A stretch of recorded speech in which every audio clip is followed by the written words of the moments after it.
Le nouveau tandem du cinéma québécois. Et les gars, je sors de voir le film et je me suis dit, je vais être acteur pour jouer dans le genre de film-là parce qu'on dirait que c'est avant tout une partie de plaisir. Oui, c'en est une, mais c'est beaucoup de discipline et de travail. Vraiment, c'est du plaisir discipliné. Mais on a beaucoup. Dans une comédie, là, moi pour en avoir fait beaucoup, là, si t'as pas de plaisir à en faire, c'est sûr que ça marchera pas. Puis si t'as du plaisir à en faire, ça veut pas dire que c'est bon. Mais c'est sûr que si tu t'es fait chier à tourner le film, là, c'est pas un drame, là, tu peux pas sauver ça au monde. Quand tu jouais, est-ce que tu regardais la caméra ou tu regardais l'acteur avec qui tu jouais? Je comprends pas la question. Qu'est-ce que ça veut dire? Tu peux me regarder. Ah, excuse-moi, je regardais la caméra. Excuse-moi, oui, je regardais la caméra. C'est parce qu'elle est pas mal dans ta face. Ok, je sais. Non, pas pour moi. Non, mais Ouais, oui, mais pas pour moi. Entre ça pis ça. Non, pour moi, c'est pas la même affaire. C'est vrai. Tu vois, ce qui est intéressant aussi, c'est que c'est un rôle où on retrouve un Guy Lepage qu'on a connu, moi en tout cas moi c'est comme ça que je l'ai connu, dans tes personnages de Rock et Belles Oreilles et tout ça. Est-ce que c'était un peu ça que tu retrouvais aussi? Je retrouvais le plaisir de créer un personnage puis de faire de la comédie et ne pas être Guy Lepage. Ça fait beaucoup de bien.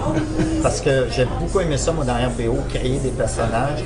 Puis j'aime ça quand tu arrives à t'effacer derrière le personnage. En tout cas, tu jugeras, moi, je suis content parce que c'est comme si c'est-à-dire que je reconnais ma voix, je reconnais mais j'ai aimé ça. Je peux te dire, on oublie Guy Lepage. Ouais. Ben, merci. C'est vraiment ça c'est vraiment merci. réussi. Ben, c'était ça l'idée. Merci, je suis content. Et Rachid, Oui.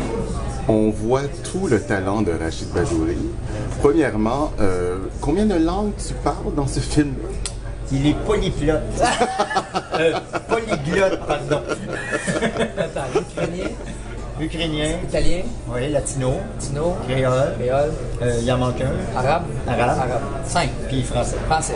Puis parce qu'il fait un français, donc il a appris l'accent. L'accent français. Fallait vraiment que ça soit crédible. Quand il improvisait, c'est là qu'on savait qu'il était pas un français. Mais là, ça se peut-tu, là? Ça se peut-tu? Il y a trop de tu là. Les lignes, je les apprenais en français avec William qui me coachait, qui est le scénariste, co-scénariste qui est français-américain. Puis là, je disais, alors là, tu vois, c'est un pays, mais c'est un pays de légumineuses. Puis là, je sortais.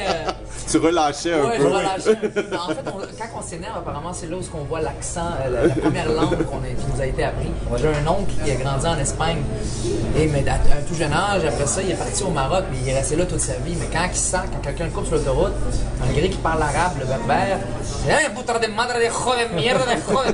Puis il revient en arabe après. Mais tu sais, quand il voulait débusquer les espions, ce qu'il faisait, il les faisait compter. Ah ouais, savoir dans quelle langue il compte. Oui, parce qu'on compte dans notre langue maternelle, dans notre tête, là. Fait que, Ou il leur faisait baisser leurs pantalons. S'il y avait des boxeurs, ça fait dans un sketch dans lequel oui, les boxeurs au Canada. Follow. Ah, moi, je pensais qu'il était parlé de circoncision, mais je le suis aussi. Mais toi, tu me donnes justement une bonne transition parce que Guilla, tu baisses tes pantalons. Oui, pour la 4e décennie consécutive. Tu aimé la scène de la coquille Saint-Jacques? En fait, c'est un tandem, mais je pense que c'est un trio parce que le troisième personnage, c'est le Jack Strap. Ouais, le dans ce Jack, film-là. Jack est vraiment... Il est très important. Jack est là. Jack est resté auprès de Guy la journée de sa fête. Ça, c'est un vrai chum. OK. 12 heures dans une piscine. Pour mes 50 ans. Il a pas chialé une fois, Jack. Non, Tu vas t'en Ok. souvenir de tes 50 ans. je n'oublierai jamais mes 50 ans. Et en plus, on tournait à Montréal-Nord. Puis, c'est bien bizarre, tu sais, c'est ta fête. T'es sûr que t'auras pas de party, évidemment. Tu tournes de 8h le matin à 11h le soir. Puis, on tournait à côté d'un parc. Puis là, tout à coup, je regarde le parc, puis je dis, je connaissais ce parc-là, puis tout d'un coup, je dis, c'est le parc où le jeune Villanueva s'est fait, Ben voyons donc. s'est fait tuer. C'était là.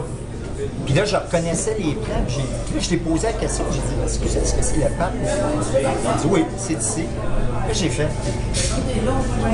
ah, il arrive à rien pour rien. On dirait que des fois, tu passes ta vie dans ton travail à commenter les événements. Des fois, tu te retrouves sur le lieu. de l'événement. Tu dis, la vie continue, là, il y a des enfants, il y a du monde dans la piscine, il y a de l'activité, mais il y a eu un drame là, un réel drame. Et ce film-là est un genre d'hommage à Montréal, aux différentes communautés culturelles de Montréal. Oui. Et on en parle dans 2 secondes.